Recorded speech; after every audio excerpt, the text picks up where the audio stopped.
మనము మాట్లాడుకుందాం. యోహాను సువార్త 3వ అధ్యాయము. యోహాను సువార్త 3వ అధ్యాయము 3వ వచనం ఒకసారి మనం చదువుదాం. అందుకు యేసు అతనితో ఒకడు మరలా జన్మించితేనే కానీ అతడు దేవుని రాజ్యము చూడలేడని మీతో నిశ్చయముగా చెప్పుచున్నానని. ఒకసారి జాన్ పాచే నేను ఒక 2 హెచ్చరిక ఇవ్వాలనుకుంటే, యోహాను సువార్త 3వ అధ్యాయము 3వ వచనం మనం పరిశీలన చేసినట్లయితే, అందుకు యేసు అతనితో ఒకడు క్రొత్తగా జన్మించితేనే కానీ అతడు దేవుని రాజ్యమును చూడలేడని నీతో నిశ్చయముగా చెప్పుచున్నాను నేను. ఇక్కడ మనం చూసినట్లయితే యేసుక్రీస్తు వారు ఒక వ్యక్తితో మాట్లాడుతున్నటువంటి మాట. యేసుక్రీస్తు వారు ఒక యంగ్ స్టేజ్లో ఉన్నారు. ఒక యంగ్ స్టేజ్లో ఉన్నటువంటి యంగ్స్టరు ఒక ఆత్మీయ జీవితంలో పరిపక్వత చెందినటువంటి వ్యక్తితో మాట్లాడుతున్నటువంటి మాట. ధర్మశాస్త్రంలో ఆరితేరినటువంటి వ్యక్తిగా ఉన్నటువంటి ఒక వ్యక్తితో సంభాషిస్తున్నటువంటి సంభాషణ ఇది. యేసుక్రీస్తు వారు సేవా పరిచర్యలకు వచ్చినటువంటి మొట్టమొదటి దినాలు. అందుకే ఆ 2nd చాప్టర్ మనం పరిశీలన చేస్తే, యోహాను సువార్త 2వ అధ్యాయాన్ని మనం పరిశీలన చేస్తే అక్కడ ఆయన ఒక అద్భుతాన్ని చేయడాన్ని మనం చూస్తాం. యోహాను సువార్త 2వ అధ్యాయం మనం చూస్తే మనందరికీ కూడా సుపరిచితమైనటువంటి సూచక క్రియ. అక్కడ ఆ సూచక క్రియ గురించి బైబిల్ గ్రంథంలో రాయబడుతుంది. ఇది ఆయన చేసినటువంటి మొదటి సూచక క్రియ అని రాయబడుతుంది. అంటే ఆయన మినిస్ట్రీ ప్రారంభించినటువంటి మొట్టమొదటి దినాలు.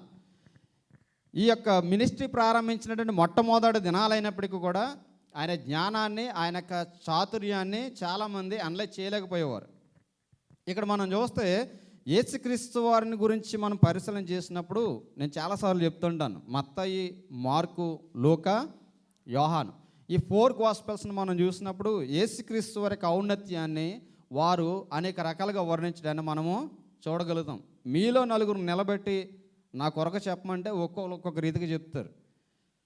కానీ నా యొక్క వ్యక్తిత్వము, నా యొక్క మనస్తత్వం మాత్రం ఒకటే. కానీ మీరు వివరించే విధానం మాత్రం వేరేలా ఉంటుంది. అలాగే మత్తయి, మార్కు, యోహాను, లూకా, యోహాను సువార్తలు మనం చూసినప్పుడు యేసుక్రీస్తు వారి యొక్క ఔన్నత్యాన్ని, యేసుక్రీస్తు వారి యొక్క గుణగణాలని వారు వర్ణించినటువంటి విధానాలు మనం పరిశీలన చేసినప్పుడు యేసుక్రీస్తు వారిని మత్తయి మనం చూస్తే యేసుక్రీస్తు వారిని మత్తయి ఒక రాజుగా వివరించడాన్ని మనము చూడగలుగుతాం. మత్తయి సువార్త చదివిన వారికి మన యేసుక్రీస్తు వారి యొక్క క్యారెక్టర్ని మనం మత్తయి రాసినటువంటి విధానాన్ని మనం పరిశీలన చేస్తే యేసుక్రీస్తు వారిని ఎలా పరిచయం చేశాడంటే యేసుక్రీస్తు వారిని ఒక రాజుగా పరిచయం చేస్తాడు.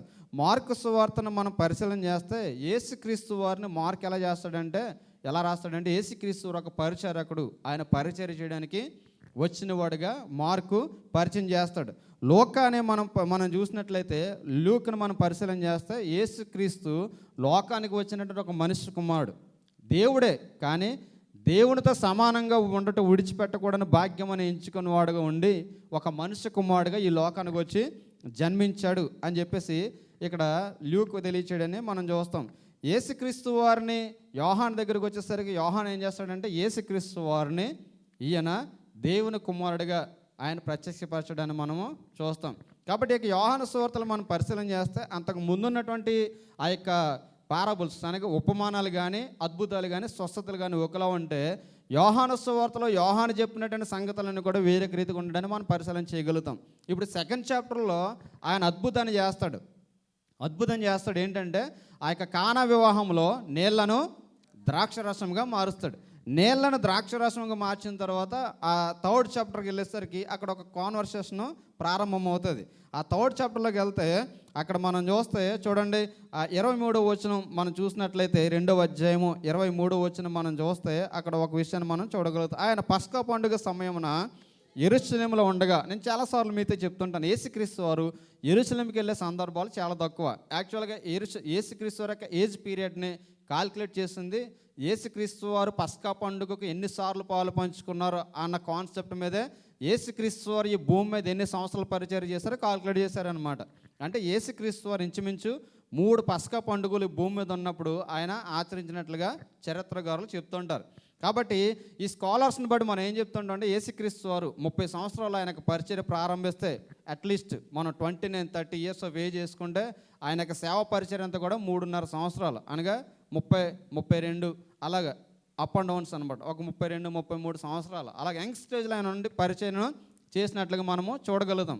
ఆయన యెరూషలేముకి వెళ్ళే సందర్భాలు చాలా తక్కువ. యెరూషలేములోకి వెళ్ళి ఆయన ఎప్పుడు వెళ్ళాడంటే ఒకసారి దేవాలయాన్ని శుద్ధి చేయడానికి వెళ్ళినట్లుగా మనం చూస్తాం. ఆయన సేవా పరిచర్య ప్రారంభించే దినాల్లో మొట్టమొదటిగా ఆయన చేసింది ఏంటంటే ఆ యొక్క దేవాలయానికి వెళ్ళి ఆ దేవాలయంలో క్రయ విక్రయములు జరిగించే వారిని అందరిని కూడా ఆ దేవాలయంలో నుండి పారద్రోలి దేవాలయాన్ని శుద్ధి చేసి అక్కడ దావీదు ఆ యొక్క చదివినటువంటి దావీదు ప్రవచించినటువంటి ఆ కీర్తన, నీ ఇంటిని కూర్చున్న ఆసక్తి నన్ను భక్షించుచున్నది అనే ఆ యొక్క ప్రవచనం నెరవేరాలని ఆయన వెళ్ళి ఆ యొక్క కార్యక్రమం అంతా కూడా శుద్ధి చేసినట్లుగా మనం చూస్తాం. ఇక్కడ 3rd చాప్టర్కి వచ్చేసరికి అక్కడ యేసుక్రీస్తు ఎప్పుడైతే అద్భుతం చేశారో యేసుక్రీస్తు అద్భుతం చేసేసరికి చాలామంది యేసుక్రీస్తు వారిని వెంబడించడానికి వచ్చేవారు. చాలామంది యేసుక్రీస్తుని వెంబడించడానికి వచ్చారట. అక్కడ మనం చూస్తాం. ఎందుకంటే ఆయన చేసిన అద్భుతం ఎటువంటిదంటే నీళ్లను ద్రాక్షరసంగా మార్చాడు. ఆ నీళ్లను ద్రాక్షరసంగా మార్చిన తర్వాత ఆ పని చేస్తున్నటువంటి ఆ యొక్క విందు ప్రధాని వచ్చి ఏమంటాడంటే ఆ యొక్క పెళ్లి చేసుకున్న వారి ఇంటికి వచ్చి ఏమంటాడంటే అందరూ కూడా ద్రాక్షరసము త్రాగిన తర్వాత అంతా కూడా కడుపు నిండిపోయిన తర్వాత జబ్బు ద్రాక్షరసం పోస్తారు, కానీ నీవేంటి ముందే మంచి ద్రాక్షరసం పోసి అంతకంటే మంచి ద్రాక్షరసాన్ని శ్రేష్టమైన ద్రాక్షరసాన్ని ఈ ప్రజలకు ఇస్తామని చెప్పేసి అన్నాడు. అనగా ఆయన నీళ్లను ద్రాక్షరసముగా మార్చాడు. ఎక్కడైతే మిరాకిల్స్ ఉంటాయో అక్కడ ఎక్కువ ప్రజలు వెళ్ళడానికి ఇష్టపడుతుంటారు. ఇక్కడ మోకరించి ప్రార్థన చేద్దాం రండి అంటే ఎవరో రారు, కానీ అక్కడ ఏదన్నా స్వస్థత కలుగుతుందంట, నీళ్ళు జమ్ముతున్నారంట, నీళ్ళు మీద పడితే స్వస్థతలు వచ్చేస్తున్నాయంటే జనాలు ఏం చేస్తారు? పరిగెత్తుని వెళ్ళిపోతారు. చాలామందికి ఎక్స్పీరియన్సెస్ ఉంటాయి. 7 వారాలు అక్కడికి వెళ్తే ఏదో జరుగుతుంది, 8 వారాలు అక్కడికి వెళ్తే ఏదో జరుగుతుంది. అది జరిగేది అంతా కూడా ఎక్కడికి వెళ్తే జరిగేది కాదు, నీ దగ్గర నీలో ఉన్న విశ్వాసాన్ని బట్టి జరిగేది. 38 సంవత్సరాల నుంచి పడి ఉన్నాడు కోనేడు దగ్గర వ్యక్తి. 38 సంవత్సరాల నుంచి కోనేడు దగ్గర పడి ఉన్నాడు. 1, 2 కాదు. ఎన్ని సంవత్సరాలు? 38 సంవత్సరాల నుంచి. 38 సంవత్సరాల నుంచి పడి ఉంటే దేవదూతలు వచ్చి ఆ నీటిని కదిలిస్తే అందులో పడిన వాడల్లా కూడా స్వస్థత పొందుతున్నాడు. వీడు ఎన్ని సంవత్సరాల నుంచి ఉన్నాడు అక్కడ? 38 సంవత్సరాల నుంచి బేతస్థానం అనేటువంటి కోనేడు దగ్గర ఉన్నాడు. కానీ స్వస్థత వచ్చిందా? రాలేదు. ఎందుకు రాలేదంటే వాళ్ళ ఏమి లేదు, యేసుక్రీస్తు వారు వచ్చారు, వాడు అప్పటికి ఆ స్థితిలో ఉన్నాడని ఎరిగి ఆయన వచ్చాడు. ఆయన ఏ ప్రయాణం చేసినా ఏది చేసినా అక్కడ సంథింగ్ ఏదో మిరాకిల్ చేయడానికి ఆయన వెళ్ళేవాడు. అక్కడ 38 సంవత్సరాల నుంచి పడి ఉన్నాడని ఎరిగి లేచి నీ పరుపెత్తుకుని నడమని చెప్తే ఆయన చెప్పిన మాటను బట్టి అప్పుడు విశ్వాసంతో లేచి నడిచి పరిగెత్తాడు. కోనేడు దగ్గరికి వెళ్తే స్వస్థత రాలేదు. స్వస్థత ఎందుని బట్టి వచ్చింది? విశ్వాసాన్ని బట్టి వచ్చింది. మీరు విశ్వాసంతో ప్రార్థన చేస్తే, మన నిరీక్షణతో ప్రార్థన చేస్తే దేవుడు ఎక్కడైనా అద్భుతాలు చేసే దేవుడు, ఎక్కడైనా ఆశ్చర్యకార్యాలు చేసే దేవుడు, ఉన్నతమైన కార్యాలు చేసే దేవుడు. ఇప్పుడు ఎక్కడో ఏదో జరుగుతుందని చెప్పేసి మనం అక్కడికి పరిగెత్తడం నేర్చామంటే మనకనే దేవుడు తెలియని వాడికి సంబంధము లేదు. యేసుక్రీస్తు వారు అద్భుతం చేశారు, ఆశ్చర్యకారం చేశారు. చాలామంది యంగ్ స్టేజ్లో ఉన్నాడు కదా, ఆయన అద్భుతం చేసేసరికి, ఆయన ఈ యొక్క ఉన్నతమైన కార్యం చేసేసరికి ఆ యొక్క పెండ్లి విందులో నీళ్ళు ద్రాక్షారసం అయిపోయిందట. పలానా వ్యక్తి యోసేపు మరియాను అనేటువంటి కుమారుడు వచ్చి అక్కడ నీళ్లను నింపమని నీళ్లను ద్రాక్షరసంగా చేసాడట అనగానే ఆయన మంచి మనం చూసినట్లయితే వాక్యాలు మనం చూస్తాం, చాలా స్పెషల్ మ్యాన్. ఆయన ఒక ఉన్నతమైన స్థానంలో ఉండేవాడు, ఒక ప్రత్యేకంగా ఉండేవాడు. అందుకే 10,000లో అతి సుందరుడు అని రాయబడ్డది. ఎప్పుడైతే ఈయన గురించినటువంటి ఖ్యాతి చుట్టుపక్కల ప్రవేశించిందో ఆయన ఏజ్ ఉన్నటువంటి ఏజ్ పీరియడ్ ఉన్న వారంతా కూడా ఆయన వెంబడించడానికి చాలామంది వచ్చారు. అక్కడ వచ్చితే ఆయన చూసినట్లయితే మనము 23వ వచనం మనం చూస్తే, ఆ పండుగలలో అనేకులు ఆయన చేసిన సూచక క్రియలను చూచి ఆయన నామందు విశ్వాసం ఉంచిరి. సూచక క్రియలను చూసి విశ్వాసం ఉంచారట. ఎందుకు విశ్వాసం ఉంచారు? సూచక క్రియలు చూసి. చాలామంది జీవితంలో దేవుడు ఏం చేయాలంటే ఉద్యోగం అడిగిన ఉద్యోగం ఇచ్చేయాలి. ఉద్యోగం అడిగిన వెంటనే అక్కడ ఇంటి దగ్గర ప్రార్థన చేసుకుని నేను దుబాయ్ దేశం వెళ్తున్నాను, వెళ్ళానే నాకు ఉద్యోగం ఇచ్చేయంటే అక్కడ వచ్చినా ఏమొచ్చేయాలి? ఉద్యోగం వచ్చేయాలి. ఉద్యోగం రాకపోతే దేవుడు లేడు. దేవుడు అంటే నాకు ఎందుకు, ఎలా జరుగుతుంది అన్నాం. యేసుక్రీస్తు వారు చేసిన సూచక్రియలు చూచట చాలామంది ఆయన విశ్వాసం ఉంచారట. అందరూ కూడా ఆయన దగ్గరకు వచ్చారట. ఆ క్రింద మనం చదివితే, అయితే యేసు అందరిని ఎరిగిన వాడు గనుక ఆయన తన్ను వారి వశము ఎంతమంది వచ్చినా కానీ ఎంతమందితో ఉండాలో అంతమందితో ఉన్నాడట. అది ఆయనలోని గొప్పదనం. ఆయన దగ్గరకు ఒకసారి వస్తే అలా చూస్తే చాలు, మొత్తం మన హిస్టరీ అంతా ఎవరి ముందు ఉంటుందంటే ఆయన ముందు ఉంటుంది. అందుకే ఆయన అందరిని కూడా చేర్చుకోలే, కొంతమందినే చేర్చుకున్నాడు. ఇప్పుడు ఇలాగ అద్భుతం చేసిన తర్వాత ఆయనకి ఫాలోవర్స్ పెరిగిన తర్వాత క్రింద మనం చూసినట్లయితే యూదుల అధికారి అయిన నికోదేము అనే పరిసయ్యుడు ఒకడుండెను. అతడు రాత్రి అందు అతని యొద్దకు వచ్చి, బోధకుడా, నీవు దేవుని యొద్ద నుండి వచ్చిన బోధకుడు అని మేము ఎరుగుదుము.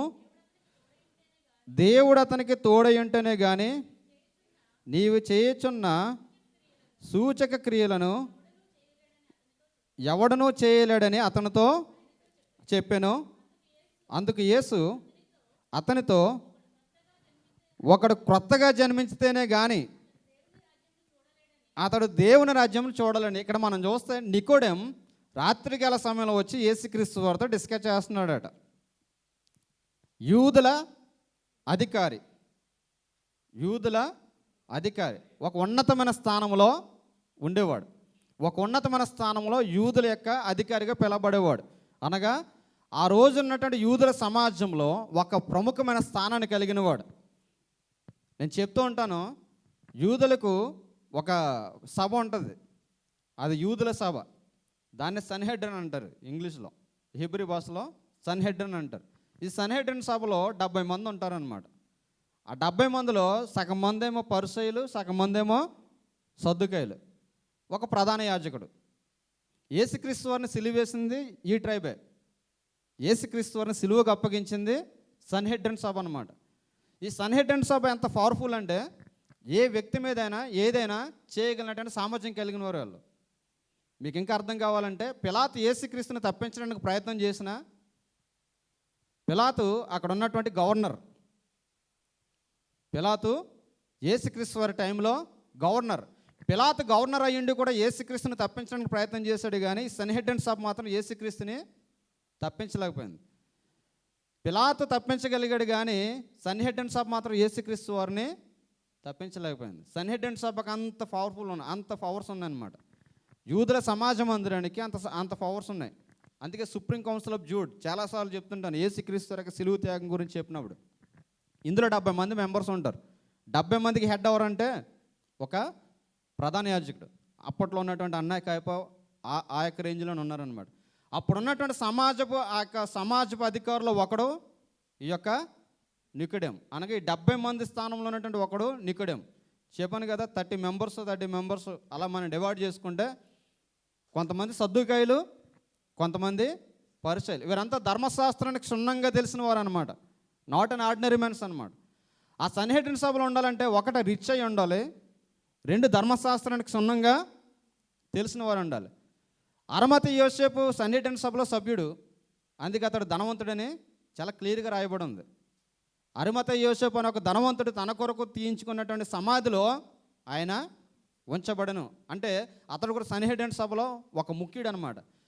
అతనికి సిమిలర్గా ఉన్నటువంటి వ్యక్తి ఈ యొక్క నికోడెం. ఇప్పుడు మనం చూసినట్లయితే ఏజ్ పీరియడ్లో మనం చూస్తే యేసుక్రీస్తు వారికి ఏజ్ పీరియడ్, నికోడెముకి ఏజ్ పీరియడ్ చూస్తే నికోడెము తల పండిపోయిన వాడు ధర్మశాస్త్రంలో. నికోదేము ధర్మశాస్త్రంలో తల పండిపోయిన అనుభవం కలిగిన వాడు. యేసుక్రీస్తు వారు సేవా పరిచయం ప్రారంభించినటువంటి దినాలు. అందుకే 2 అధ్యాయాన్ని మీకు ఎందుకు జ్ఞాపకం చేశానంటే ఈజ్ వెరీ న్యూ మినిస్ట్రీ అనమాట.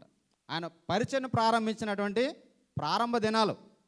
ఈ ప్రారంభ దినాల్లోనే వీళ్ళిద్దరికీ ఎన్కౌంటర్ జరిగింది. అంటే అప్పటికే ఆయన ఎన్ని బోధలు చేశాడో, అప్పటికే ఆయన బోధలు ఎన్ని అన్నాడో తెలియదు, కానీ ఆయన బోధలో ఈయన ఆకర్షించాయి. ఎవరి బోధలో? యేసుక్రీస్తు వారి యొక్క బోధలో ఈ యొక్క నికోడెమును ఆకర్షించాయి. వాక్యం చెప్తుంది కదా, ఆయన అందరి వలె కాదు, శాస్త్రుల పరిచయుల వలె కాదు, కానీ ఆయన అధికారం గలవాని వలె బోధించాడట.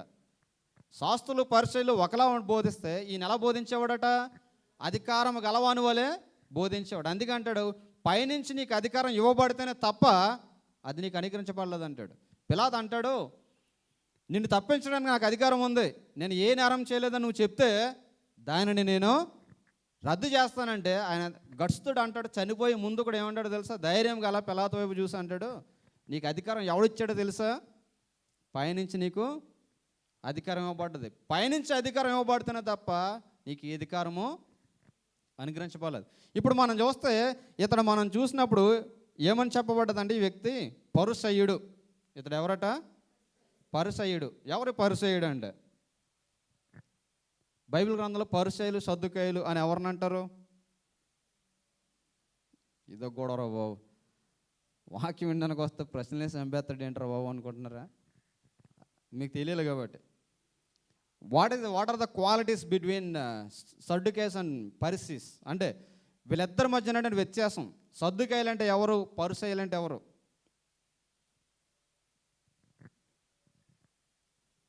సద్దుకాయలు అంటే ఎవరు? పరిసయ్యులు అంటే ఎవరు? అపోస్తల కార్యములు 23వ అధ్యాయము 8వ వచనం చదువుదాం. సద్దుకాయులు పునరుద్ధానము లేదనియు దేవదూత అయినను ఆత్మ అయినను లేదనియు చెప్పుదురు, కానీ పరిసయ్యులు ఈ రెండు కలవని. ఎవరట పరిసయ్యులు? ఎవరట పరిసయ్యులు అంటే ఎవరు? పునరుద్ధానం ఉందని నమ్ముతారు, దేవదూతలు ఆత్మ ఉందని నమ్ముతారు. ఈ సద్దుకాయలు ఎటువంటి వారట? పునరుద్ధానము లేదు, దేవదూతలు లేరు. ఇప్పుడు ఈ యొక్క నికోడెము దేనికి సంబంధించిన వాడు అంటే? దేనికి సంబంధించిన వాడు? పరిసయ్యుడు. పరిసయ్యుడు అంటే వాళ్ళు ఏమని నమ్ముతారు? పునరుద్ధానం ఉంది, దేవదూతలు ఉన్నాయని నమ్ముతారు. ఇప్పుడు ఈ తెగకు సంబంధించిన వాడు యేసుక్రీస్తు యొక్క బోధకు ఆకర్షించబడ్డాడు. యేసుక్రీస్తు యొక్క బోధకు ఆకర్షించబడ్డాడు, కానీ యేసుక్రీస్తు వారిని ధైర్యంగా కలడానికి అతడికి ఇష్టం లేదు. అందుకే అతడు యేసుక్రీస్తు వారితో మాట్లాడడానికి ఎప్పుడు వచ్చాడట? రాత్రి కాలం ముందు వచ్చి యేసుక్రీస్తు వారితో డిస్కషన్ చేస్తున్నాడు. ఏమని చూడండి. యూదుల అధికారి అయిన నికోడెము పరిసయ్యుడు ఒకడు ఉండెను. అతడు ఎప్పుడు వచ్చాడట? రాత్రి అందు అతని దగ్గరకు వచ్చాడట. ఎందుకంటే పగల ఆయన దగ్గరకు వస్తే పగలు ఆయన్ని యేసుక్రీస్తు వారితో సహవాసం కలిగి ఉంటారని చెప్పేసి నికోదేముని వెలేసే అధికారం ఉంది, వెలివేస్తారు, లేదంటే చిన్నచూపు చూస్తారని చెప్పేసి ఏం చేశాడట? యేసుక్రీస్తు దగ్గరికి రాత్రికాలంలో వచ్చి ఆ రాత్రికాలంలో చెప్తున్న మాట ఏంటంటే, బోధకుడు, నువ్వు దేవుని దగ్గర నుంచి వచ్చిన బోధకుడు అని మేము మెరుగుదము, దేవుడు నీకు తోడేంటనే తప్ప ఇటువంటి సూచక్రియలు ఎవడో కూడా చేయడని మాకు తెలుసు అని చెప్పినప్పుడు యేసుక్రీస్తు ఇప్పుడు ఆయన మాట్లాడుతున్న మాటలకి యేసుక్రీస్తు చెప్తున్న మాటకి మీరు ఆన్సర్ చూసినట్లయితే ఆయన చాలా స్పష్టంగా మొక్క మీద కొట్టినట్లు ఏమన్నాడంటే, ఒకడు క్రొత్తగా జన్మించితేనే కానీ అతడు దేవుని రాజ్యమును చూడలేడని నీతో నిశ్చయంగా చెప్తున్నాను. ఇప్పుడు నికోడెము వచ్చి యేసుక్రీస్తు వారిని పొగుడుతున్నాడు. చూడండి ఏమంటున్నాడు? నువ్వు దేవుని దగ్గర నుంచి పంపబడిన వాడువు, నువ్వు సూచక్రియలు మహత్కార్యములు చేసేవాడు అంటే యేసుక్రీస్తు వారు ఏమనాలి? నా అంతటోడు లేడు అని అనుకోవాలి. కానీ యేసుక్రీస్తు వారు ఆ దగ్గరకు వచ్చిన వాడిని ఏమన్నాడు తెలుసా? ఒకడు క్రొత్తగా జన్మించితేనే కానీ అతడు దేవుని రాజ్యమును చూడలేడని నీతో నిశ్చయముగా చెప్పుచున్నాను. అందుకు నికోడెము అన్నాడు, ముసలివాడైన మనుషుడు ఎలాగ జన్మింపగలడు? ఇప్పుడు అర్థమైంది మీకు? నికోడెము ఎవరు? నికోడెము తల పండిపోయినవాడు. యేసుక్రీస్తు వరకు ఏజ్ పీరియడ్తో పోల్చుకుంటే ధర్మశాస్త్రములో తల పండిపోయినవాడు. తల పండిపోయినవాడు యంగ్స్టర్ దగ్గరకు వచ్చి అడుగుతుంటే ఆ తల పండిపోయిన వాడికి అంటున్నాడు ఈయన, ఒకడు క్రొత్తగా జన్మించదే కానీ అతడు దేవుని రాజ్యంలో. నికోడెము, నువ్వు అనుకుంటున్నావు నాకు ధర్మశాస్త్రం తెలుసు, నేను యూదుల సమాజ మందిరంలో అధికారిని, నేను ధనవంతుని నువ్వు అనుకుంటున్నావేమో. నువ్వు కానీ క్రొత్తగా జన్మించిన అనుభవం లేకపోతే నువ్వు దేవుని రాజ్యంలో చేరలేవు అంటే నికోడెము అనుకుంటున్నాడు క్రొత్తగా జన్మించడం అంటే ఏంటి అక్కడ అంటున్నాడు. ఆ తర్వాత అందుకు నికోడెము, ముసలివాడైన మనుషుడు ఎలాగ జన్మింపగలడు? రెండో మారి తల్లి గర్భం ముందు ప్రవేశించి జన్మింపగలడా అని ఆయనను అడుగగా యేసు ఇట్లనెను. అప్పుడు నికోడెము అంటున్నాడు, క్రొత్తగా జన్మించడం అంటే ఎలా జన్మించాలి? ఒక ముసలివాడు అయిపోయిన తర్వాత ఆ వ్యక్తి కొత్తగా జన్మించడం అంటే మరలా తల్లి గర్భంలో మరలా ప్రవేశించి మరలా జన్మించాలంటే అప్పుడు యేసుక్రీస్తు అన్నాడు, ఒకటి నీటి మూలముగాను ఒకటి ఆత్మ మూలముగాను జన్మించితేనే కానీ దేవుని రాజ్యంలో ప్రవేశింపలేడని నీతో నిశ్చయముగా చెప్పుచున్నాను. నికోడెము దేనికోసం ఆలోచిస్తాడు? యేసుక్రీస్తు అన్నారు క్రొత్తగా జన్మించడం అంటే యేసుక్రీస్తు నామములోనికి బాప్తిసం పొందడం, పరిశుద్ధాత్మ అనే వరాన్ని పొందుకోవడం, దీన్ని నీవు నూతన సృష్టిలోనికి నూతన ఆత్మలోనికి నడిపించబడ్డం అనే అనుభవం అని చెప్పేసి నికోడెముకు యేసుక్రీస్తు వారు తెలియచేయడని మనము చూస్తున్నాం. ఈ యొక్క ఉదయకాల సమయంలో మనం చూసినట్లయితే క్రొత్తగా జన్మించిన అనుభవం మనం కలిగి ఉన్నామా? క్రొత్తగా జన్మించిన అనుభవం మనం కలిగి ఉన్నాం. క్రొత్తగా జన్మించిన అనుభవం అంటే ఏంటి? ఒకడు క్రొత్తగా జన్మించడం అంటే దాని అనుభవం ఏంటండి అసలు? మనం చూస్తాం బటర్ఫ్లై, మన అందరికి కూడా తెలుసు. బటర్ఫ్లై క్రొత్తగా జన్మిస్తుంది.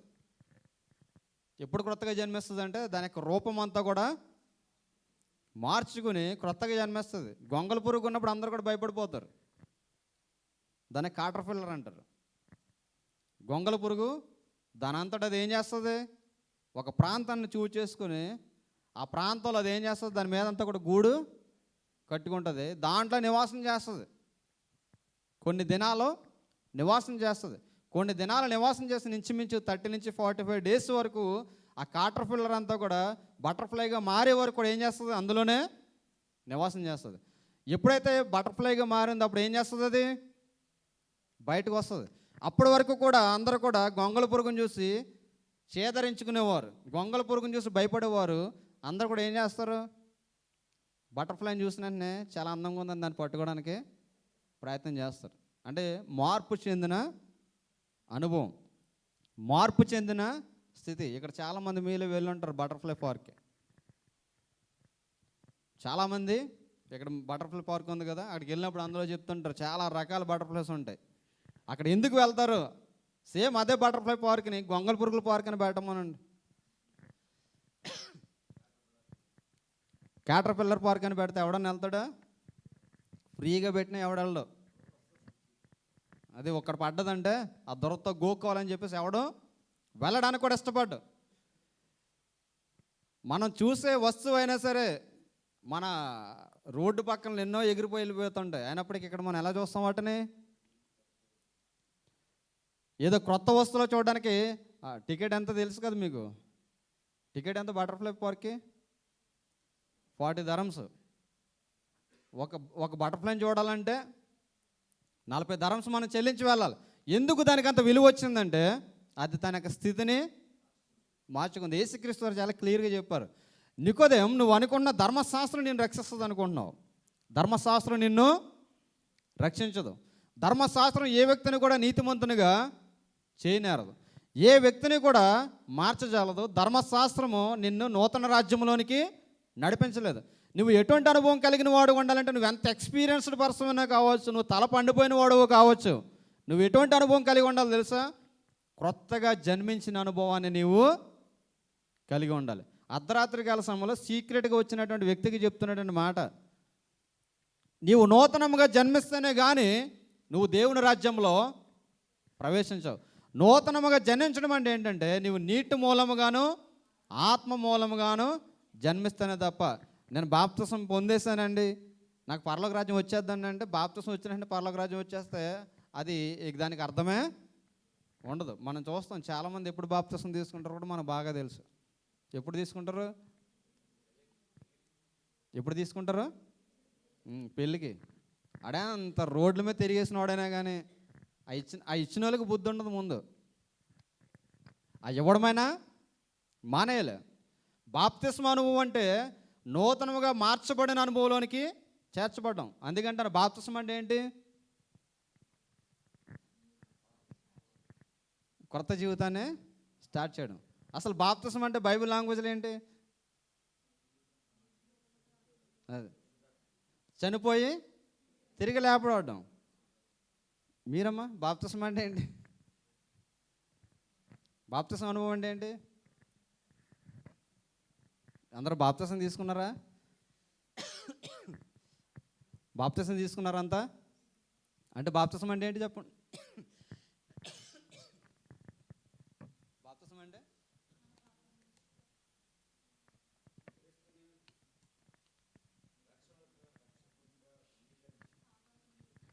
పాపాలన్నీ విడిచిపెట్టాడు. పల్లవి ఎంచగా చెప్తుంది, పల్లవే మాట్లాడుతుంది. బాప్తిసం అంటే ఏంటి చెప్పండి? మీరు బాప్తిసం తీసుకున్నారా? ఏంటి బాప్తిసం అంటే ఏంటి? ఆల్రెడీ ఒకసారి కాంటెస్ట్ అయింది మనకి, మీకు మళ్ళీ గుర్చేయడని చెప్తున్నాను. బాప్తిసం అంటే ఏంటి? అది పాతవన్నీ కూడా ఏం చేయాలి? సమాధి చేయబడ్డం. సమాధి చేయబడిన తర్వాత మనకి స్థితి ఎలా ఉండాలంటే నూతనమైన అనుభవంలోనికి మనము నడవాలి. బాప్తిసం అంటే ఏంటంటే మీరు ఆయనతో కూడా ఏం చేయాలంటే పాతి పెట్టబడిన వారే అంటాడు పౌలు భక్తుడు. ఎపిసిల్ ఆ యొక్క కొలసలికి రాస్తూ అంటాడు, బాప్తిసం అనగా మీరు క్రీస్తునందు పాత పెట్టబడిన వారే, ఆయన మరణ పునరుద్ధానం అందు మరలా జీవించేవారే అంటాడు. అనగా పాత స్వభావం అంతా కూడా ఏమైపోవాలట? ఏమైపోవాలి? సమాధి చేయబడాలి. పాత అనుభవం సమాధి చేయబడకుండా నువ్వు బాప్తిసం పొందకముందు ఏ అనుభవాలు ఉన్నావో బాప్తిసం పొందిన తర్వాత కూడా అదే అనుభవంలో నేను బాప్తిసం పొందానంటే దానికి అర్థము అది క్రొత్తగా జన్మించడం కాదు. చాలామందిని మనం చూస్తాం, ఎవరితోటన్నా పెట్టుకోవచ్చు కానండి ఆవిడతో పెట్టుకోకుండా అంటారు చాలామంది. నీ సాక్ష్యం ఎలా ఉన్నదో తెలుసా? వన్స్ అపాన్ ఎ టైం ఆవిడతో పెట్టుకోవడానికి భయం వేస్తుందండి, కానీ ఇప్పుడు మాత్రం ఎలా ఉంది తెలుసా? ఆమెకి లైఫ్ స్టైల్ అంతా కూడా మారిపోయింది. దట్ ఈస్ కాల్డ్ చేంజ్ అనమాట. క్రొత్తగా జన్మించడం అంటే అది. ఒకసారి ఒక ఊర్లో ప్రయాణం చేస్తూ వెళ్తుంటే ఒక వ్యక్తిని పట్టుకుని అందరూ కూడా కొడుతున్నారట, అతను చేయని నేరానికి. అందరూ కూడా కొడుతుంటే ఆ దారిని వెళ్తున్నాడు ఒక పోలీస్ ఆఫీసర్. ఆ దారిని వెళ్తూ ఆ జరుగుతున్న సంఘటన చూసి ఆ దెబ్బలు తింటున్న వ్యక్తిని చూశాడట. ఆ దెబ్బలు కొడుతున్న వారిని అన్నాడట, మీరు ఎవరిని కొడుతున్నారో తెలుసా? వాడే కానీ పాత మనసు అయ్యి ఉంటే మీ మెడకాల మీద పాడికి తలకాలు ఉండే కదా అన్నాడట. ఎందుకంటే ఆ పోలీస్ ఆఫీసర్కి బాగా తెలుసు, చాలా కేసులో చిక్కుకున్నాడట అతను. ఎందుకంటే అతడు రక్షణ పొందక మునుపు ఎటువంటి అనుభవం కలిగిన వాడంటే రోడ్డు మీద వెళ్ళి ప్రతి ఓడితో గొడవ పెట్టుకునే టైపు. రక్షణ పొందిన తర్వాత ఎలా మారాడంటే ఏది జరిగిన ఇది నాది కాదు అనే టైప్లోకి మారిపోయాడు. మరలా నూతనంగా జన్మించడం అంటే ఏంటంటే మన జీవితం అంతా కూడా మనం ఏం చేసుకోవాలంటే మార్చుకునే అనుభవాన్ని మనము కలిగి ఉండాలి. నేను అదే అంటాను, యాజ్ ఎ క్రిస్టియన్గా నీ లైఫ్ని చూసిన వారు, నా లైఫ్ని చూసిన వారు ఒక సాక్ష్యాన్ని వారు చెప్పగలుగుతున్నారా? మనకు బిహేవియర్ని చూసి. వన్స్ అపాన్ ఎ టైం మేము ఎలా ఉండేదండి, దేవుని మందిరానికి వెళ్ళొచ్చిన తర్వాత వీళ్ళ ప్రవర్తన ఎలా ఉంటుందని చెప్తున్నారా? లేదంటే వీళ్ళు ఎందుకు వెళ్తున్నారో వీళ్ళకే తెలియదండి, వెళ్ళొచ్చిన తర్వాత లేస్తున్నారు అని చెప్పే రీతికి మన ప్రవర్తన ఉంటుందా? క్రొత్తగా జన్మించిన అనుభవం అంటే ఏంటంటే మన పాత స్వభావం అంతా కూడా తీసివేసుకోవడం. అందుకే బటర్ఫ్లై అని ఎందుకంటారంటే దాని పాత స్వభావంలోనికి అది మరలా వెళ్ళలేదు, దాని యొక్క ఫాస్ట్ టెన్స్లోకి మరలా అది వెళ్ళలేదు. అందుకే పౌలు ఈ యొక్క యేసుక్రీస్తు అంటున్నాడు, ఒకడు క్రొత్తగా జన్మించితేనే కానీ వాడు దేవుని రాజ్యంలో ప్రవేశింపలేడని నిశ్చయముగా నీతో చెప్పుచున్నాను. శరీర మూలముగా జన్మించినది శరీరమును, ఆత్మ మూలముగా జన్మించినది ఆత్మ ఉన్నది. మీరు క్రొత్తగా జన్మింపవలనని నేను మీతో చెప్పినందుకు ఆశ్చర్యపడవద్దు. ఏమన్నాడు? నేను క్రొత్తగా జన్మించాలని చెప్పినందుకు మీరు ఆశ్చర్యపడవద్దు. కానీ మీకు పరలోక రాజ్యం కావాలంటే, నిత్య జీవం అనేది కావాలంటే మీరు ఎలా జన్మించాలన్నాడు? క్రొత్తగా జన్మించిన వారు ఉండాలని చెప్పేసి ఇక్కడ చెప్తూ అంటాడు. యేసుక్రీస్తు వారిలో ఉన్నది ఏంటంటే ఆయన ఎవరి కొరకు మాట్లాడాలనుకున్నాడో వారి కొరకు మాట్లాడి ఆ వ్యక్తికి ఏదైతే కావాలో దాన్ని ధర్మశాస్త్రం చేతి చూపించేవాడు.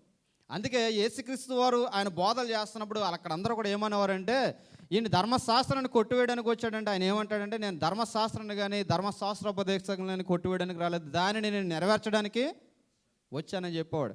ఇక్కడ అలా చెప్పుకుంటూ వెళ్తూ ఇక్కడ మనం చూస్తే క్రిందకి వెళ్తాడు ఆయన. క్రిందకి వెళ్ళేసరికి చూడండి ఆ యొక్క 12వ వచనం మనం చూస్తే, భూ సంబంధమైన సంగతులు నేను మీతో చెప్తే మీరు నమ్మకున్నప్పుడు పరలోక సంబంధమైనవి మీతో చెప్పిన యెడల ఎలాగు నమ్ముదురు? మరియు పరలోకము నుండి దిగి వచ్చిన వాడే అనగా పరలోకములో ఉండి మనుష్య కుమారుడే తప్ప పరలోకమునికి ఎక్కిపోయిన వాడు ఎవడు లేడు. అరణ్యములో మోసే సర్పమును ఎలాగెత్తనో అలాగే విశ్వసించు ప్రతివాడు నశింపక ఆయన ద్వారా నిత్య జీవం పొందినట్లు మనుష్య కుమారుడు ఎత్తబడవాలని. ఎందుకంటే నికోడేమో ధర్మశాస్త్రానికి క్షుణ్ణంగా తెలిసిన వ్యక్తి అని యేసుక్రీస్తు వారికి బాగా తెలుసు. అందుకే అంటున్నాడు, నేను ఈ లోకాన్ని రక్షించడానికి వచ్చాను. ఎవరైతే నా యందు విశ్వాసం నుంచి బాప్తిసం అనుభవంలోనికి వస్తారో, ఎవరు నా యందు విశ్వాసం నుంచి పరిశుద్ధాత్మ అనుభవం పొందుకుంటారో వారికి నిత్యజీవం వస్తుంది అని చెప్పి నికోడేము ధర్మశాస్త్రాన్ని క్షుణ్ణంగా తెలిసినటువంటి వ్యక్తి కనుక నికోడేముకి ఏమని చెప్తున్నాడంటే ధర్మశాస్త్ర గ్రంథంలో జరిగినటువంటి ఒక విషయాన్ని ఎత్తి చూపిస్తున్నాడు. ఏంటది? అరణ్యంలో మోసే సర్పమును ఎలాగెత్తాడో అలాగే విశ్వాసించి ప్రతి వాడును నశింపక ఆయన ద్వారా నిత్యజీవం పొందినట్లు మనుష్య కుమారుడు ఎత్తబడు. ఈ లోకములో అందరిని కూడా రక్షించడానికి మనుష్య కుమారుడు వచ్చాడు. అనగా నేను వచ్చాను, అందరి పాపముల కొరకు కూడా నేను ప్రాణం అర్పించబోతున్నాను శిలువ మీద. అందరి కొరకు ప్రాణం అర్పించినప్పుడు ఎలాగైతే అరణ్యములో సర్పపు కాటు వలన మరణిస్తున్న ప్రతి వాడు కూడా ఆ రోజు నిలబడినటువంటి సర్పాన్ని చూసి ఎలాగైతే రక్షణ పొందారో, ఎలాగైతే స్వస్థత పొందుకున్నారో, ఈ మనుష్య కుమారుడు ద్వారా సిలువ వేయబడినటువంటి ఈ మనుష్య కుమారుని ఎవరైతే చూస్తారో ప్రతి వాడు కూడా దేంట్లోనికి వస్తాడని చెప్తున్నాడంటే నిత్య జీవపు అనుభవంలోనికి వస్తాడని చెప్తున్నాడు. అరణ్యములో మనకందరూ కూడా తెలుసు, ఇశ్రాయేలు అరణ్యములో ఐగుప్తు దేశం నుండి ప్రయాణం చేస్తూ వస్తున్నారు.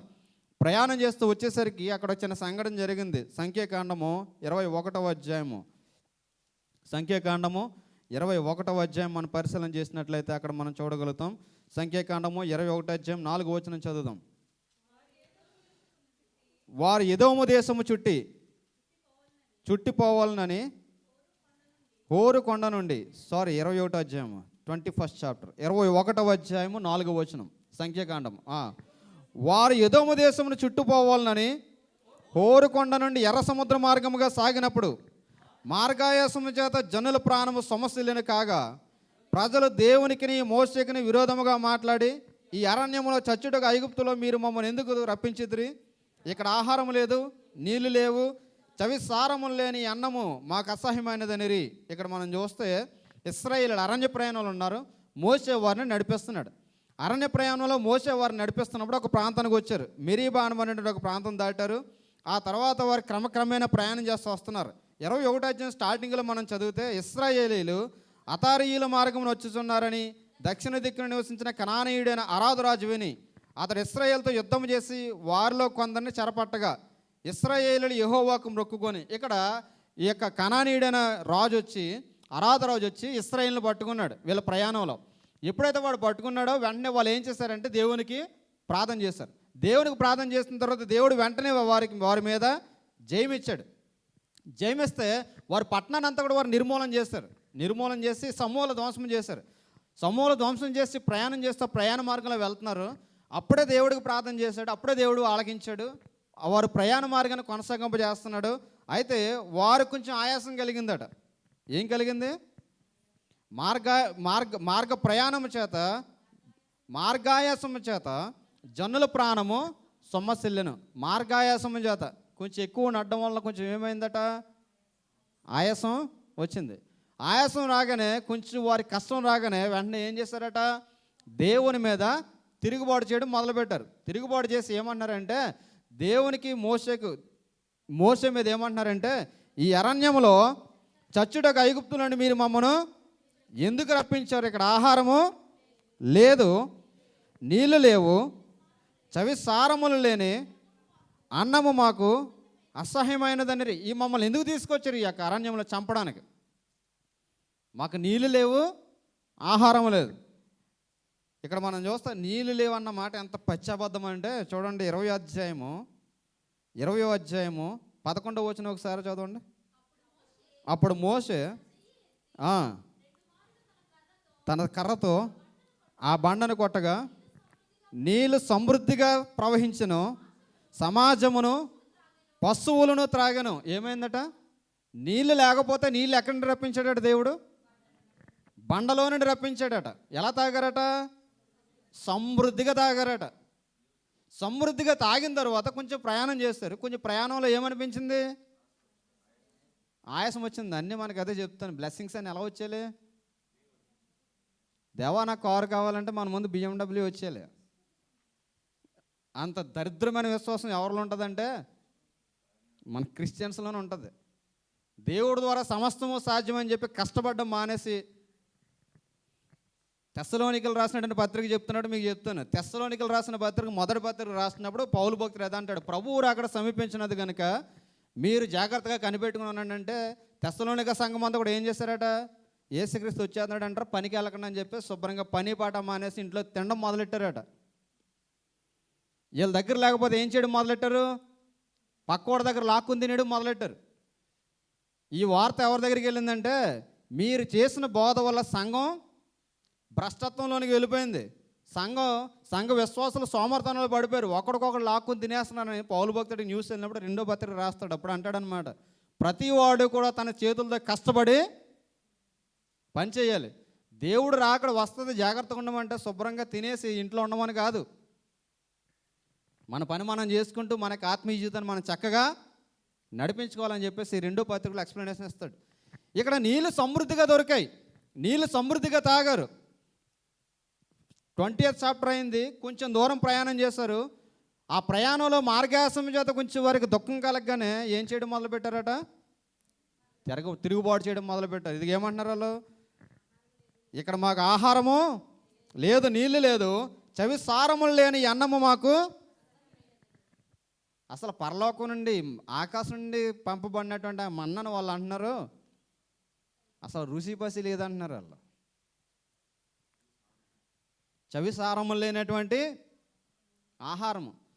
ఆకాశం నుండి దేవుడు మన్నాను కురిపిస్తే ఆ మన్నాను ఏమన్నారంటే, అది 21వ అధ్యాయం మనం నిర్గమకాండంలో చూస్తే అదట చాలా అపూపంగా ఉంటుంది అని ఉంటుంది. దాని యొక్క రుచి అంతా కూడా అపూపం వల్లే ఉంటుందని చెప్పేసి రాయబడ్డది.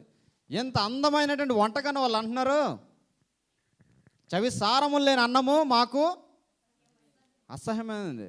ఫ్రీగా వచ్చింది ఎలా ఉంటుంది చెప్పండి, ఫ్రీగా వచ్చింది ఎలా ఉంటుంది? రోజు ఫ్రీగా తీసుకొచ్చి మన క్యారేజ్, ఇక్కడ ఎవడన్నా క్యారేజ్ చేస్తున్నాడు అనుకో, మనకి ఏమనిపిస్తుంది, దాని వాల్యూ మనకి తెలియదు. ఎందుకంటే వాళ్ళు కష్టపడట్లేదు, వాళ్ళు వండుకుంటలా. రాత్రి కాలంలో వర్షం వల్లే పడిపోతుంది, వాళ్ళకి కావాల్సింది గిన్నె పట్టుకెళ్తున్నారు, తోడుకుంటున్నారు, వచ్చేస్తున్నారు, అంతే. కష్టపడే పాలసీ దేవుడు వారికి ఇవ్వలేదు. ఈ ఫ్రీగా వస్తున్న ఫుడ్ని ఇలా అంటున్నారు. ఇప్పుడు దీనికి చవిసారము స్టార్టింగ్లో అన్నారట, దాని యొక్క మధురము, దాని యొక్క రుచి తేనె వలె మధురముగా ఉందని చెప్పేసి రాయబడ్డది. ఇప్పుడు ఏమంటున్నారు, అదే ఆహారాన్ని చవిసారములు లేనటువంటి అన్నం మాకు అసహ్యమైంది అని చెప్పేసి అన్నారు. అందుకు యెహోవా ప్రజల్లోనికి తాపకరమైన సర్పములను పంపెను. ఏం పంపించాడట, తాపకరమైన సర్పాలు పంపించాడు. చాలామంది దేవుడిచ్చిన ఆశీర్వాదాన్ని చూసి ఎప్పుడు కూడా చాలామంది ఏమంటుంటారంటే, ఎందుకు వచ్చిన ఉద్యోగం రా, ఉద్యోగం. దేవుడు ఉద్యోగం ఇచ్చే వరకు కూడా ఏమంటావు, నేనేది వచ్చినా చేసేస్తానంటారు, నాకు ఏ చిన్న పని వచ్చినా చేసేస్తానంటారు. ఆ నెల అయ్యేసరికి ఏమంటాడు, ఈ ఉద్యోగం ఎందుకు చేస్తున్నానో నాకే తెలియదు. ఉద్యోగం వస్తే ఒక గొడవ, ఉద్యోగం రాకపోతే ఒక గొడవ. నీ జీవితంలో మంచి జరిగితే ఒక గొడవ, మంచి జరగకపోతే ఒక గొడవ. ఇప్పుడు ఇక్కడ చూస్తే దేవుడు వారిని ఆశీర్వాదకరంగా నేను అందుకే చాలాసార్లు చెప్తాను, దేవుడు నీకు ఇచ్చిన బ్లెస్సింగ్ని నువ్వు ఎప్పుడైనా సరే ఎందుకు వచ్చింది అన్నావంటే, నువ్వు చేతులారా దాన్ని నువ్వు కాలదాన్ని వేసుకుంటావు.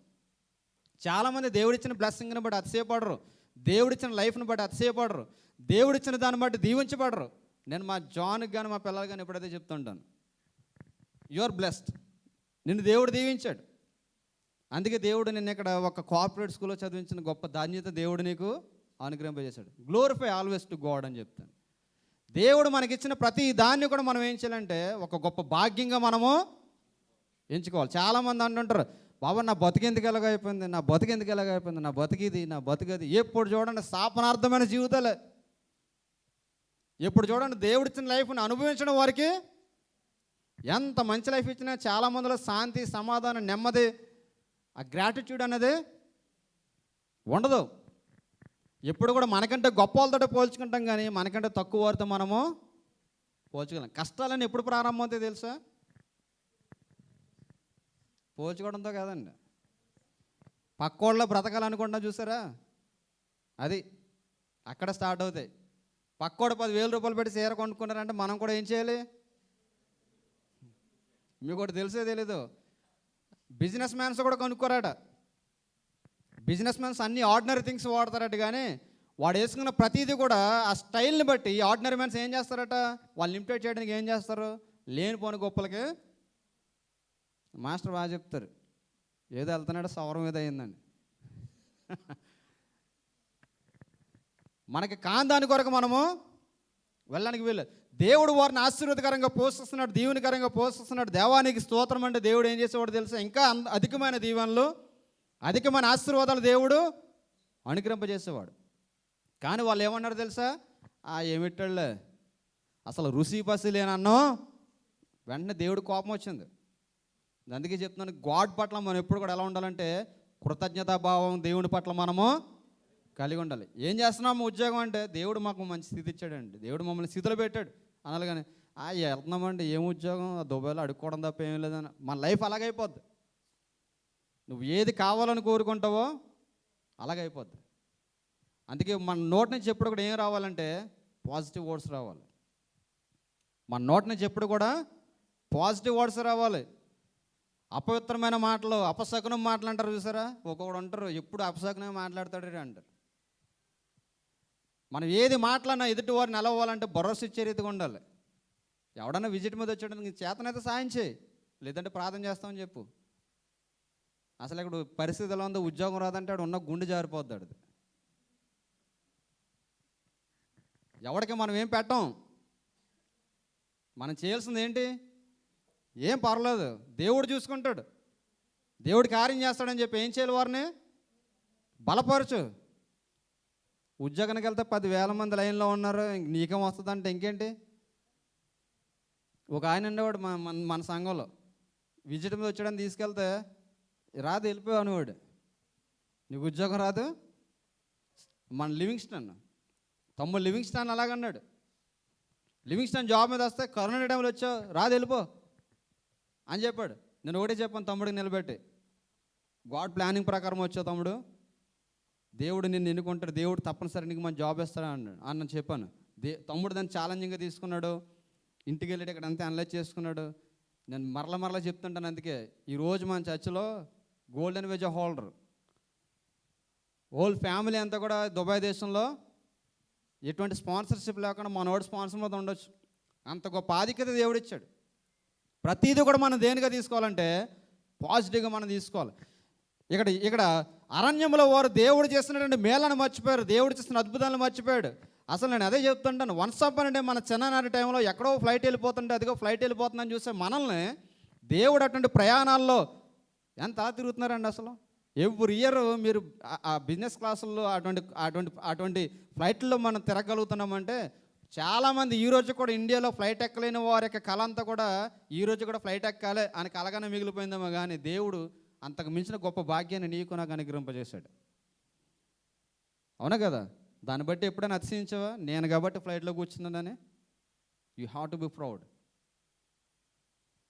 ఇశ్రాయేలు పట్ల దేవుడు చేస్తున్న మేళను వారు మర్చిపోయి ఏం చేస్తారంటే దేవునికి విరోధంగా వారు ఏం చేస్తున్నారు, తిరుగుబాటు చేస్తున్నారు. దేవుడు ఏం చేస్తాడంటే వారి మధ్యకు తాపకరమైన సర్పాలు పంపిస్తారు. తాపకరమైన సర్పాలను కూడా ఏం చేస్తున్నాయి, ప్రజలను కరిచేస్తున్నాయి. అనేక మంది చచ్చిపోయారట. అందుకే చెప్తున్నాను, దేవుడు నీకు ఇచ్చిన ఛాన్స్లో నువ్వు ఏం చేయాలంటే దేవుడి పని నువ్వు చేయాలి.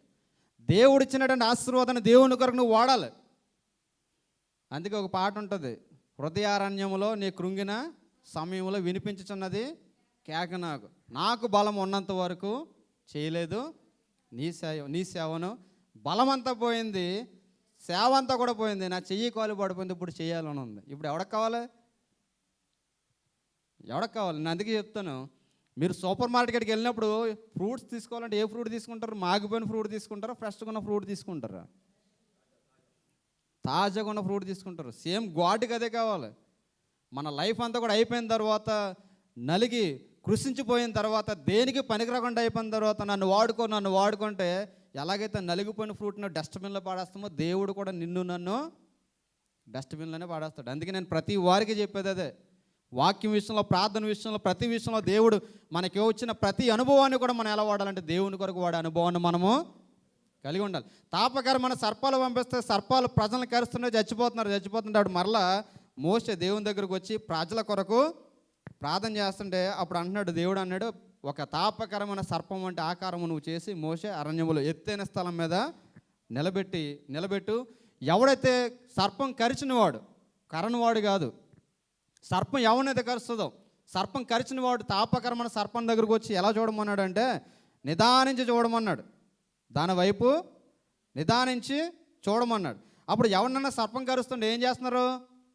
అని లాక్కొచ్చి ఎక్కడ పడేస్తున్నారంటే ఎత్తైన తాపకరమైన సర్పం దగ్గర పడేస్తున్నారు. చూడండి, అక్కడ మనం చూస్తే 9వ వచనం మనం చూస్తే, కాబట్టి మోసే ఎత్తడి సర్పం ఒకటి చేయించి స్తంభం మీద దాన్ని పెట్టెను. అప్పుడు సర్పపు కాడు తినిన ప్రతి వాడు ఆ ఎత్తడి సర్పమును నిదానించి చూసినందున బ్రతికెను. ఎలా చూశాడట? ఎత్తడి సర్పాన్ని నిదానించి చూశాడట. నిదానించి చూసిన ప్రతి వాడు కూడా బ్రతికినట్లుగా మనము చూడగలుగుతున్నాం. అంటే ఇప్పుడు సర్పం చేత ఎవరైతే కరవబడ్డాడో ఆ కరవబడిన ప్రతి వాడు కూడా మరలా ఎక్కడ తీసుకొస్తున్నారు? సర్పం దగ్గరికే తీసుకుని వస్తున్నారు. ఈ కాన్సెప్ట్ వేరే అవుతుంది, కానీ నేను ఒక 2 నిమిషాల్లో చెప్పి మీకు మరలా మీతో చెప్పినట్టు నాకు గుర్తు. మనకు తెలుసు ఏదైనా ఒక పాము కరిసిందంటే ఆ పాము కూడా దేవుని ద్వారా స్వస్థత కలుగుతుంది. పాము యొక్క విషం ద్వారానే. చాలామంది అంటారు మంత్రగడ్డ దగ్గరికి తీసుకెళ్ళి మంత్రం వేయించని అంటారు, కానీ మంత్రాలకు ఆయన అంటాడు కదా, మంతకాయలకు చింతకాయలు రాలవుహే. మంత్రాలకు చింతకాయలు అది జస్ట్ అది నీ ఒపీనియన్ అంతే. మరి ఏ సైంటిస్ట్ని అడిగినా కానీ, ఏ డాక్టర్ని అడిగినా కానీ, ఒక పాము కరిసిన తర్వాత పాము యొక్క విషం పోవాలంటే వాడు చెప్పేది ఏంటంటే యాంటీ స్నేక్ అనబడేటువంటి ఒక ఇంజెక్షన్ చేయాలి. అది చేయకపోతే ఆ వ్యక్తి బ్రతకడు, చనిపోతాడు. ఆ యాంటీ స్నేక్ అనబడినటువంటి ఆ విషం కూడా దేంతో చేయబడుతుంది అంటే పాము విషంతోనే చేయబడుతుంది. మనకు తెలుసు ఇండియా ప్రాంతంలో చాలాసార్లు మనకి ఒక ఫెస్టివల్ కూడా జరుగుతుంటుంది. దాని మీద ఆ డాక్యుమెంటరీ నేను చదివినప్పుడు ఇంచుమించు ఇండియాలో కొన్ని వేల పాములు చచ్చిపోతాయట. అంటే పాము మనం చూసినప్పుడు ఆ పాము బోరూతుంటే డ్యాన్స్ వేస్తుంది అంటారు, కానీ పాము బోరూస్తే డ్యాన్స్ వేసేది కాదు. యాక్చువల్గా పాము ఏం చేస్తుంటుందంటే ఈ యొక్క బోరుదేవాడు ఎలా అయితే ఊగుతుంటాడో వాడిని అది అనుసరిస్తుంటుంది. సో ఏదైనా ఒక పాము కరిసినప్పుడు ఆ పాము కరిసిన వాడు బ్రతకాలంటే ఆ పాము ద్వారా చేయబడినటువంటి పాము విషం ద్వారా చేయబడినటువంటి ఇంజక్షన్ ఇస్తేనే బ్రతుకుతాడు. అలాగే ఇప్పుడు సర్పపు కాటుదన్న ప్రతి వాడు కూడా బ్రతకాలంటే అక్కడ దేవుడు ఇచ్చినటువంటి యొక్క కాంటెస్ట్ ఏంటంటే ప్రతి వాడు కూడా ఎక్కడికి రావాలి? ఎత్తడి సర్పం దగ్గరికి రావాలి. ఆ ఎత్తడి సర్పాన్ని ఏం చేయాలంటే నిదానించి చూడాలి. ఇప్పుడు యేసుక్రీస్తు వారు నికోదేముకి ఇదే చెప్తున్నాడు అనమాట. ఎవడైతే సర్పపు కాటుదన్న ప్రతి వాడు కూడా శ్రాపగ్రస్తుడిగా చేయబడి ఆ యొక్క పాము దగ్గరికి మోసే చేసిన ఎత్తడి సర్పం దగ్గరికి తీసుకురాబడి ఎలాగైతే నిదానించి చూసి బ్రతికారో మనుష్య కుమారుడు ప్రజలందరి పాపాల కొరకు కూడా రక్తం కార్చబోతున్నాడు. ప్రజలందరి పాపాల కొరకు కూడా ప్రాణము అర్పించబోతున్నాడు. నీవు చేసినటువంటి పాపాలకు ప్రాయశ్చితం కలగాలంటే నీ వలె పాపం చేయని వాడు నీ కొరకు రక్తము చిందించాలి. ఎవడైతే నీ కొరకు పాపం లేనివాడు కూడా రక్తం చిందిస్తాడో ఆ రక్తం చిందించిన వాడిని నువ్వు నిదానించి చూస్తావో నీ జీవితం ఎలా ఉంటుందంటే శాపగ్రస్తమైన మరణకరమైన నీ జీవితం ఎలా ఉంటుంది? నిత్య జీవంలోనికి నడిచే అనుభవంలో కలిగి ఉంటావు నీకోడేమని చెప్పి అందుకే 2 విషయాలు అక్కడ చెప్తున్నాడు. ఒకటే నువ్వు క్రొత్తగా జన్మించాలి. రెండోది అంటున్నాడు మోసే సర్పంని ఎలాగైతే ఆ రోజుల్లో ఎత్తి చూపించారో అలాగా నీవు కూడా ఏం చేయాలంటే ఈ యొక్క సర్పపు కాడు తిన్న ప్రతి వాడు కూడా ఎత్తడి సర్పం దగ్గరకు వచ్చి ఎలాగైతే నిదానించి చూశాడో నిదానించి చూసిన వాని వల్లే మనిషి కుమారుడు వైపు చూసిన ప్రతి వాడు కూడా ఏం పొందుతాడని చెప్పాడైనా నిత్య జీవము పొందుకుంటారు. సరే, మోసే సర్పాన్ని నిలబెట్టించాడు. సర్పాన్ని నిలబెట్టించిన తర్వాత సర్పపు కాడు తిన్న ప్రతి వాడు కూడా సర్పం దగ్గరకు వచ్చి బ్రతికాడు. బ్రతికిన తర్వాత మరలా ఇశ్రాయేలు ఏం చేశారంటే ఈ యొక్క సర్పపు కాటును చూసి సర్పపు కాటు తిన్న ప్రతి వాడు కూడా సర్పపు ఆ యొక్క ప్రతిమను చూసి ఎలాగైతే స్వస్థపరచబడ్డారో ఆ తర్వాత వాళ్ళు రాబోయే దినాలు ఏం చేశారంటే ఈ ప్రతిమను తీసుకెళ్ళి ఏం చేశారు? వాళ్ళు దానికి విగ్రహారాధన చేయడం మొదలుపెట్టారు. అంటే ఏదైతే స్వస్థత వచ్చిందో స్వస్థత వచ్చిన దాన్ని ఆధారంగా చేసుకుని వాళ్ళు ఏం చేయడం మొదలుపెట్టారు? విగ్రహారాధన చేయడము మొదలుపెట్టారు. రాజులు రాసిన 2వ గ్రంథం 18వ అధ్యాయంలో మనం చూస్తాం. విగ్రహారాధన ఎప్పుడైతే చేయడం మొదలుపెట్టారో దేవునికి విరోధమైన కార్యం అది. వెంటనే మరలా హిజ్కియా ఏం చేస్తాడంటే దాని అంతా కూడా చిన్న భిన్నాలుగా చేస్తాడు. హిజ్కియా కాలంలో జరిగింది అది. ఇప్పుడు నేను చెప్పేది ఏంటంటే, యేసుక్రీస్తు వారు నీ కొరకు మరణించాడు, యేసుక్రీస్తు వారు నీ కొరకు ప్రాణం అర్పించాడు, యేసుక్రీస్తు వారు నీ కొరకు రక్తం కార్చారు. యేసుక్రీస్తు వారు నువ్వు అంగీకరించి ఆయన వంటి సహవాసం కలిగి, ఆయన వంటి నడవడిక కలిగి మనం జీవించకుండా నీ ఇంట్లో సిలువెట్టేసుకున్నంత మాత్రం నీకేం రాదు? ఏం రాదు? మెల్ల వేసుకుంటే రాదు, చెవులకి తగిలించుకుంటే రాదు, లేదంటే టాటు భుజం మీద వేయించుకుంటే రాదు. ఇప్పుడు మేము ఉంటున్న ఆ యొక్క బిల్డింగ్లో, ఆ టవర్లో ఒకడు ఉంటున్నాడు అనమాట, ఆఫ్రికన్. వాడు ఇక్కడి నుంచి ఇక్కడికి వేయించాడు సిలువ, ఇక్కడి నుంచి ఇక్కడికి. ఈ టాటు వేయించడం వల్ల వచ్చే ప్రయోజనం ఏమీ కూడా లేదు. నువ్వు చేయాల్సింది ఏంటంటే యేసుక్రీస్తు వారిని నువ్వు నిదానించి చూసిన అనుభవం కలిగి ఉండాలి. క్రొత్తగా జన్మించిన అనుభవాన్ని నువ్వు క్రొత్తగా జన్మించిన అనుభవాన్ని కలిగి ఉండి యేసుక్రీస్తు వారిని నిదానించి చూసే అనుభవాన్ని నువ్వు కలిగి ఉన్నప్పుడు, ఎవడ నిదానించి చూడమన్నాడు?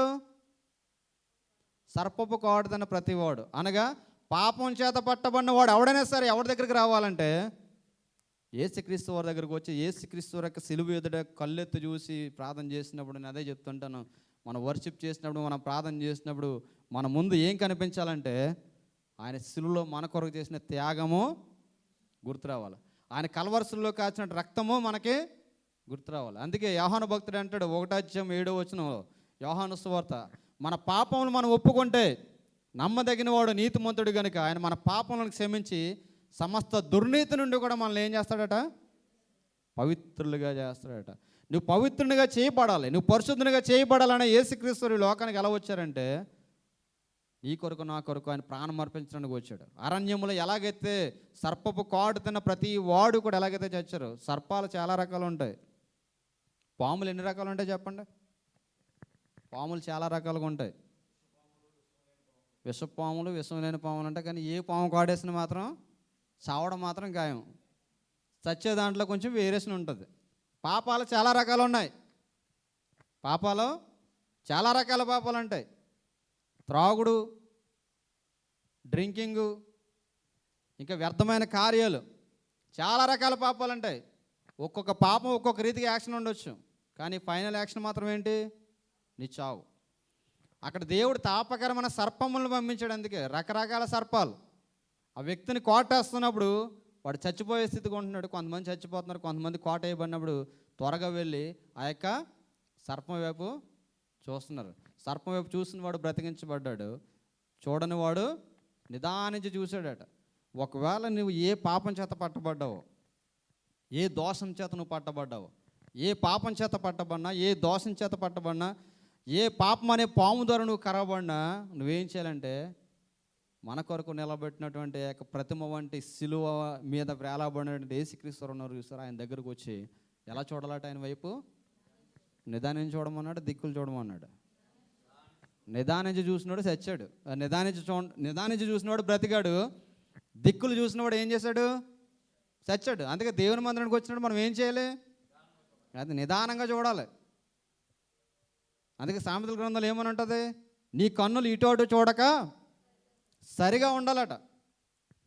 మనం ఎందుకు వచ్చాము ఇక్కడికి? దిక్కులు చూడడానికి వచ్చామా? దేవుని మందిరానికి వచ్చినప్పుడు మన కాన్సన్ట్రేషన్ అంతా కూడా దేని మీద ఉండాలి? దేవుని మందిరం మీద ఉండాలి. సర్పం కాడు చేత కరవబడిన ప్రతి వాడు కూడా దాని వైపు చూసి నిత్య జీవం పొందాడట. యేసుక్రీస్తు వారు పాపం చేత పట్టబడిన వారిని, దోషం చేత పట్టబడిన వారిని, అందుకే ఆయన అందరిని కూడా రక్షించడానికి వచ్చాడు. అందుకే నికోదేముని ఆయన రక్షించాడు. నిత్య జీవం లేనివాడు నిత్య జీవాన్ని పొందుకున్నాడు. అందుకే యేసుక్రీస్తు వారు అంటే ఏంటో తెలుసుకున్నాడు. యేసుక్రీస్తు వారు ఉపమానం చెప్పిన తర్వాత యేసుక్రీస్తు వారి వైపు చూడడం మొదలుపెట్టాడు. అందుకే యేసుక్రీస్తు వారిని చివరగా సిలువ వేయబడిన తర్వాత సమాధి కార్యక్రమంలో ఎవరు పంచుకున్నారంటే నికోదేము, అరిమత యోసేపు. చూడండి యోహాను సువార్త 19వ అధ్యాయము. యోహాను సువార్త 19వ అధ్యాయము. యోహాను సువార్త 19వ అధ్యాయము 20. యూదుల భయం వల్ల 38వ వచనం. రహస్యముగా యేసు శిష్యుడైన అరిమత యోసేపు సెలవును అడిగాను, పిలాతు సెలవిచ్చను గనుక అతడు వచ్చి యేసు దేహంను తీసుకుని పోయిను. మొదట రాత్రి వేళ ఆయన యొద్దకు వచ్చిన నికోదేము కూడా బోలముతో కలిపిన అగరు రమారమి 150 సార్ల ఎత్తు తెచ్చును. అంతటి వారు యేసు దేహమును ఎత్తుకుని వచ్చి యూదులు పాతిపెట్టి మర్యాద చెప్పిన సుగంధ ద్రవ్యములు దానికి పూసి నారబట్టలు చుట్టారు. సమాధి కార్యక్రమం అంతా కూడా ఎవరు చేశారట? యేసుక్రీస్తు వారు సమాధి కార్యక్రమం. అరిమత యోసేపు, నికోదేము. ఒక్క ప్రసంగం ద్వారా మార్చబడ్డాడు. యేసుక్రీస్తు సిలువ వేయబడినప్పుడు తన శిష్యులందరూ కూడా విడిచి వెళ్ళిపోయారు, కానీ యేసుక్రీస్తు వారు సిలువ దగ్గరే కనిపెట్టుకుని ఉన్నాడు. ఎవరో? నికోదేము. కనిపెట్టుకోవడమే కాకుండా ఏం చేశాడట? ఎన్నెత్తుల చీరలు తెచ్చాడట? 150 సార్ల ఎత్తు. ఈ యొక్క మన బైబిల్ సిలువ ధ్యాన కొడుకులు అని చెప్పిన అప్పట్లో దీని వాల్యూ ఇంచుమించు లక్షల విలువ చేసే ఖరీదైనటువంటి సుగంధ ద్రవ్యాలని కూడా ఎవరి కొరకు తీసుకొచ్చాడంటే యేసుక్రీస్తు వారికి దేహానికి తీసుకొచ్చాడు. ధనాన్ని చూసుకోలేదు. లైఫ్ మారిపోద్ది అనమాట. యేసుక్రీస్తు వారి దగ్గరికి వస్తే మన లైఫ్ ఏమవ్వాలంటే ట్రాన్స్ఫార్మ్ అవ్వాలి. ట్రాన్స్ఫార్మ్ అవ్వనటువంటి భక్తి నువ్వు నేను ఎంతకాలం చేసినా దానివల్ల యూజ్ ఏమీ లేదు. అక్కడ ఏమని రాయబడి ఉంది చూడండి. మొదట రాత్రి వేళ ఆయన వద్దకు వచ్చిన నికోదేము. ఒకే ఒక రాత్రి వచ్చాడట. ఎవరి దగ్గరికి? యేసుక్రీస్తు వారి దగ్గరికి. మనం ఎన్నిసార్లు వస్తున్నాం? వారానికి 3 సార్లు. మనం ఎలా ఉండాలంటారు? ఒకే ఒక్కసారి వచ్చాడు, ఆయన బోధ విన్నాడు. నువ్వు క్రొత్తగా జన్మించదే అని దేవుని రాజ్యం చూడడం అనగానే క్రొత్తగా జన్మించాడు. యేసుక్రీస్తు యొక్క రాజ్యం కొరకు కనిపెట్టుకున్నాడు. అందుకే అందరూ విడిచిపెట్టి వెళ్ళిపోయారు, కానీ యేసుక్రీస్తు వారి యొక్క సిలువ త్యాగంలో యేసుక్రీస్తు వారిని ఎక్కడ సిలువేశారు అక్కడ ఆయన కొరకు కనిపెట్టుకుని ఉన్నాడు. ఆయన సమాధి కార్యక్రమం దగ్గరుండి చేశారు. యూదులకు భయపడి వారి యొక్క ఉద్యోగాలు పోతాయి అనుకున్నా, వారి యొక్క సర్వసంపదలు పోతాయి అనుకున్నా ఏ మాత్రం కూడా లక్ష్య పెట్టలేదు. ఎందుకంటే నేను చెప్పిన వాళ్ళు సన్హెడ్రిన్ సభలో సభాముఖ్యులు ఉన్నతమైన స్థానాన్ని విడిచిపెట్టారు. యేసుక్రీస్తు వారి దగ్గరికి వస్తే కొన్నిసార్లు మన స్థానం విడిచిపెట్టాలి. కొన్నిసార్లు మనకు కలిగి ఉన్నదాన్ని ఇచ్చేవలసి వస్తుంది. కొన్నిసార్లు మనకు ఉన్నవన్నీ కూడా కోల్పోయే అనుభవాన్ని మనము కలిగి ఉంటాం. అప్పుడు ఇశ్రాయేలు వలె సనుక్కునే అనుభవం మనం కలిగి ఉండకూడదు, కానీ ప్రతి దానిని బట్టి మనం దేవుని స్తుతించే అనుభవాన్ని మనము కలిగి ఉండాలి. ఇక ఉదయకాల సమయంలో యేసుక్రీస్తు వారు నీ కొరకు నా కొరకు వచ్చి అట్టి రీతిగా ఎత్తబడి సిలువ త్యాగం ద్వారా నీకు నాకు రక్షణ భాగ్యాన్ని అనుగ్రహింపజేస్తారు. ఆయన యొక్క రక్షణ భాగ్యంలో నీవు నేను ముందుకు కొనసాగుదాం. ప్రతి ఒక్కరు కూడా లేచి నిలబడినట్లయితే మత్తయి సువార్త 26 అధ్యాయం 26వ వచనం.